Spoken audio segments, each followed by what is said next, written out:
It's not just skin care, it's cell care. Shop now. Vote చోరీ ద్వారా BJP ప్రజాస్వామ్యాన్ని కూని చేస్తోందన్నారు తెలంగాణ డిప్యూటీ సీఎం భట్టి విక్రమార్క. ఓట్లు సీట్ల కోసమే కాంగ్రెస్ ఓట్ చోరీ నినాదం ఎత్తుకుందంటూ కౌంట్ ఇచ్చారు బీజేపీ ఎంపీ ఈటెల రాజేందర్. ద్వారా ప్రజాస్వామ్యాన్ని కూని చేస్తా ఉన్నారు. తద్వారా భారత ప్రజాస్వామ్యం పైన దాడి జరుగుతూ ఉంది.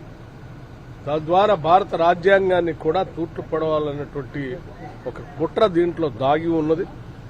కాబట్టి ఓటర్లకు సంబంధించిన సమగ్రమైనటువంటి సమాచారాన్ని కేవలం హార్డ్ కాపీయే కాకుండా సాఫ్ట్ కాపీ కూడా అందుబాటులో ఉండాలని చెప్పి వారు డిమాండ్ చేస్తున్నటువంటి విషయం కూడా తెలుసు. ఇటు కేంద్ర ప్రభుత్వం కానీ ఎన్నికల కమిషన్ కానీ ఏమాత్రం స్పందించకుండా జరుగుతున్నటువంటి ఈ చోరీ వలన ఏక పార్టీకి అంటే భారతీయ జనతా పార్టీకి మాత్రమే లాభం చేకూర్చే విధంగా జరుగుతున్న అంటే నీవు గెలిస్తేనేమో మిషన్లు పనిచేసినట్టు, ఎలక్షన్ కమిషన్ పనిచేసినట్టు, నీవు ఓడిపోతేనేమో ఎలక్షన్ కమిషన్ పనిచేయనట్టు, ఓట్ల చోరీ జరిగినట్టు.